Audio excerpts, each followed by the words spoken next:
रूस और यूक्रेन के बीच युद्ध एक बार फिर जोर पकड़ रहा है। दोनों देशों में तनाव बढ़ता जा रहा है और इसकी वजह है यूक्रेन का रूस पर किया गया ताजा हमला।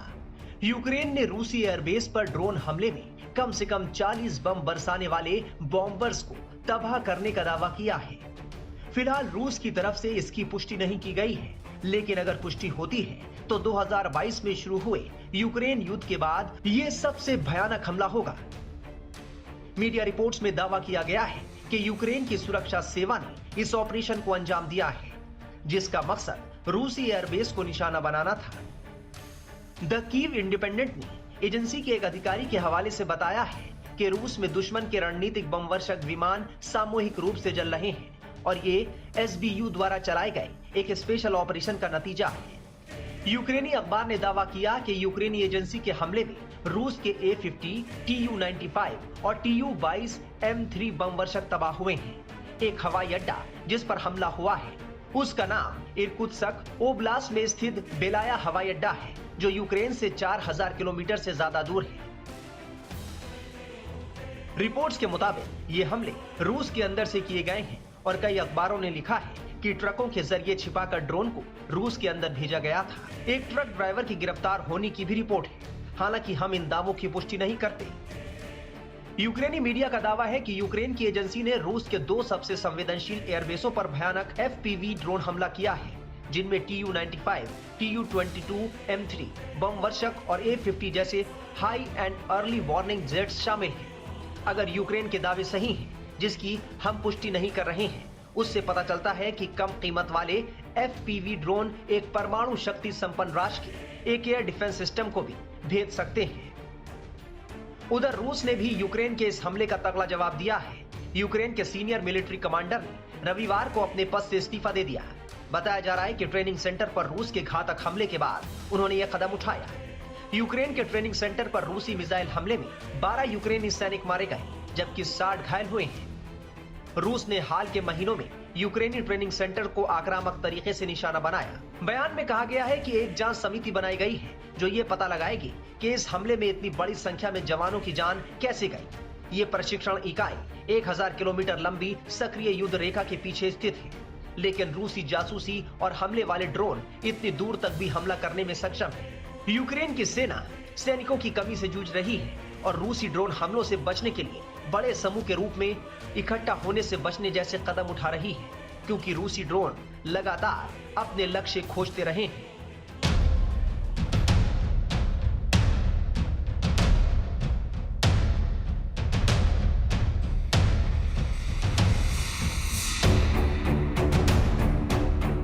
यूक्रेन के बाद क्या रूस के राष्ट्रपति व्लादिमीर पुतिन अब अगले युद्ध की तैयारी कर रहे हैं?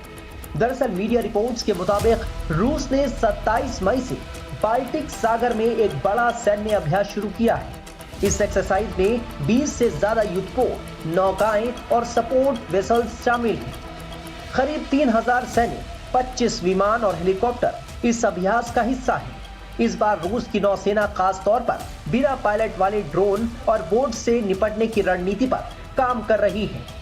इस सब के बीच अमेरिकी खुफिया एजेंसी ने चेतावनी दी है कि रूस जल्द ही सुवाल्की कॉरिडोर को अपना अगला टारगेट बना सकता है। एजेंसी के मुताबिक अगर यूक्रेन में रूस को कोई बड़ी हार मिलती है तो वो ध्यान भटकाने या रणनीतिक बढ़त पाने के लिए इस कॉरिडोर पर हमला कर सकता है। सुवाल्की कॉरिडोर एक पतली सी जमीन की पट्टी है जो पोलैंड और लिथुआनिया के बीच स्थित। ये पट्टी रूस के कैलिनिनग्राड क्षेत्रों और बेलारूस को आपस में जोड़ने का सबसे छोटी जमीनी रास्ता है।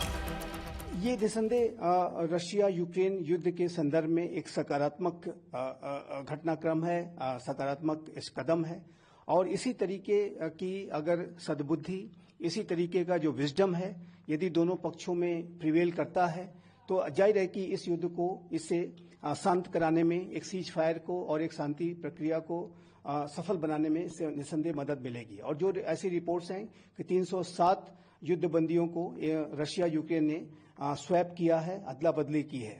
और लेकिन साथ ही साथ ये भी दिखाई देता है कि रशिया ने और यूक्रेन ने एक दूसरे के ऊपर हाल के समय में बड़े हमले किए और रशिया ने अभी हाल के समय में अभी तक का इस रशिया यूक्रेन के युद्ध का फरवरी 2022 के बाद से सबसे बड़ा ड्रोन हमला भी किया, सबसे बड़ा एरियल हमला भी किया और यूक्रेन ने भी रशिया की फोर्सेस को बड़े हमले के माध्यम से निशाना बनाया।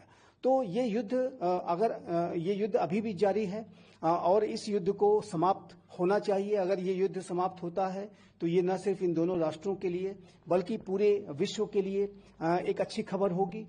लेकिन वर्तमान समय में इस युद्ध के संबंध में जो निगोशिएशंस हैं वो अवश्य चल रहे हैं, लेकिन इसकी जो प्रक्रिया है जटिल दिखाई देती है।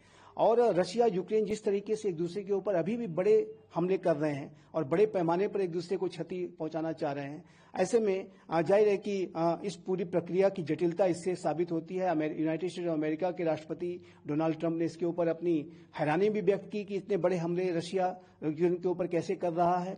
लेकिन जाहिर है कि दोनों देशों के बीच में अगर सद्बुद्धि से अगर ये राष्ट्र काम लेते हैं, विजडम प्रिवेल करती है, तो ये दोनों देशों के लिए अच्छा होगा और युद्ध के को शांत कराने में इससे मदद मिलेगी। और प्रिजनर स्वैप की ये जो डील है ये इसी दिशा में सकारात्मक कदम दिखाई देती है। इस कॉरिडोर की रणनीतिक अहमियत इसलिए है क्योंकि ये बाल्टिक देशों एस्टोनिया, लातविया और लिथुआनिया को बाकी यूरोप और नाटो देशों से जोड़ने वाला एकमात्र भूमि मार्ग है। अगर रूस और बेलारूस मिलकर इस पर कब्जा कर लेते हैं तो इन बाल्टिक देशों का बाकी नाटो से जमीनी संपर्क पूरी तरह टूट सकता है। ऐसी स्थिति में न सिर्फ इन देशों की सुरक्षा खतरे में पड़ जाएगी, नाटो के सामने एक बड़ा सामरिक संकट खड़ा हो सकता है। इससे पहले हाल ही में अमेरिकी राष्ट्रपति डोनाल्ड ट्रंप ने वेस्ट पॉइंट के दीक्षांत समारोह में अपने भाषण के दौरान रूस और पूर्व राष्ट्रपति बराक ओबामा के संबंधों को लेकर बड़ा दावा किया था। उन्होंने कहा था कि अमेरिका ने हाइपरसोनिक मिसाइल विकसित की थी जिसे विरोधियों ने चुरा लिया। उन्होंने कहा कि पूर्व राष्ट्रपति बराक ओबामा ने रूस को हाइपरसोनिक मिसाइल की तकनीक दी है। देखिए, यूनाइटेड स्टेट्स ऑफ अमेरिका के राष्ट्रपति डोनाल्ड ट्रंप ने एक वेस्ट पॉइंट्स में दिए गए अपने एक संबोधन के दौरान इस बात को कहा है और इस बात को दोहराया है कि राष्ट्रपति बराक ओबामा के कार्यकाल के दौरान रशिया ने यूनाइटेड स्टेट्स ऑफ अमेरिका की जो हाइपरसोनिक मिसाइल की जो तकनीक है वो चुराई। और उन्होंने इस फेल्योर के लिए बराक ओबामा के एडमिनिस्ट्रेशन की तरफ संकेत करते हुए ये कहा कि इस तरीके की जो तकनीक है वो हमारे अपने राष्ट्र के द्वारा ही रशिया को दे दी गई। और जाहिर है कि उन्होंने अपने पूर्ववर्ती डेमोक्रेटिक एडमिनिस्ट्रेशन के ऊपर आरोप भी लगाए। तो इससे स्पष्ट है कि डोनाल्ड ट्रंप का जो मेक अमेरिका को ग्रेट अगेन को बनाने का उनका जो विजन है, जो उनकी प्रखर राष्ट्रवादिता है और अमेरिका फर्स्ट का जो उनका अप्रोच है, उसकी वजह से वो इस तरीके के बयान देते हैं।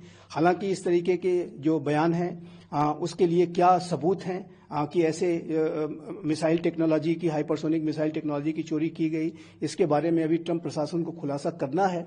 लेकिन इसमें कोई दो राय नहीं है कि राष्ट्रपति ट्रंप अपने इसी तरीके के प्रखर बयानों की वजह से और अपनी आलोचनाओं की वजह से पूरे अमेरिका के अंदर भी और विश्व राजनीति में भी एक चर्चा के केंद्र में रहते हैं। और उन्होंने जाहिर है कि फिर से एक बार जिस तरीके से रशिया के ऊपर आरोप लगाए हैं कि उसने हाइपरसोनिक मिसाइल टेक्नोलॉजी अमेरिका से चुराई है, वो भी इसी तरीके का एक बयान है जो कि अवश्य अंतर्राष्ट्रीय समुदाय में एक कौतूहल पैदा करता है। सर, पुतिन ने ये बात कहा है, राष्ट्रपति पुतिन ने कह रहे हैं कि रूसी हथियारों की जो मांग है दुनिया भर में बढ़ी है और साथ ही जो रूसी हथियार हैं, मिसाइल हैं, वो ऐसी परिस्थिति में भी खड़े उतरते हैं। देखिए, इसमें कोई दो राय नहीं है कि रशिया के जो डिफेंस इक्विपमेंट्स हैं, जो वेपन सिस्टम्स हैं, वो बेहद एडवांस्ड होते हैं। और इन रशिया के वेपन सिस्टम्स ने पूरे विश्व भर में जहां कहीं भी रशिया के ये वेपन सिस्टम इस्तेमाल किए गए हैं वहां पर उन्होंने अपनी महारत साबित की है। और अभी हाल के समय में भारत में भी जिस तरीके से रशिया के S-400 missile air defence system का जो इस्तेमाल भारत ने सफलतापूर्वक पाकिस्तान के विरुद्ध किया, उससे इसका पराक्रम साबित होता है। जो भारत और रशिया के ज्वाइंट कोलैबोरेशन से ब्रह्मोस मिसाइल्स जो बनाई गई, उसने अपना पराक्रम साबित किया। और चाहे वो सुखोई विमान हो, चाहे वो अन्य कैटेगरीज के जो वेपन सिस्टम्स हों, उन्होंने अपने पराक्रम को दिखाया है।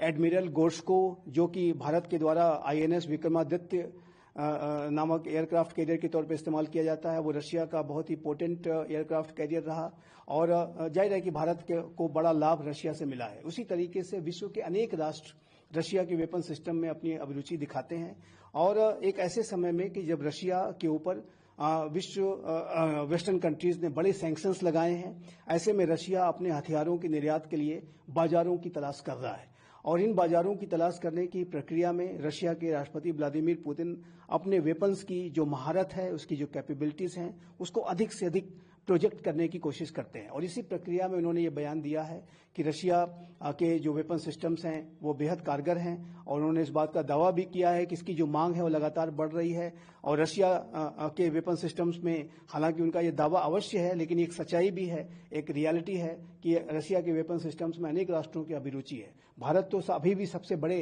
पैमाने पर रशिया के ही वेपन सिस्टम्स आयात करता है।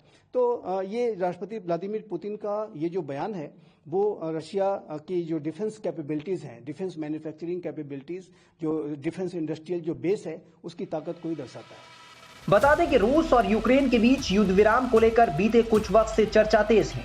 अमेरिकी राष्ट्रपति डोनाल्ड ट्रंप ने खासतौर से यूक्रेन में युद्ध रुकवाने के लिए कोशिश की है। उन्होंने इसके लिए व्लादिमीर पुतिन और नेताओं से लगातार बातचीत की है और सार्वजनिक मंचों से इस मुद्दे पर बयान दिए हैं।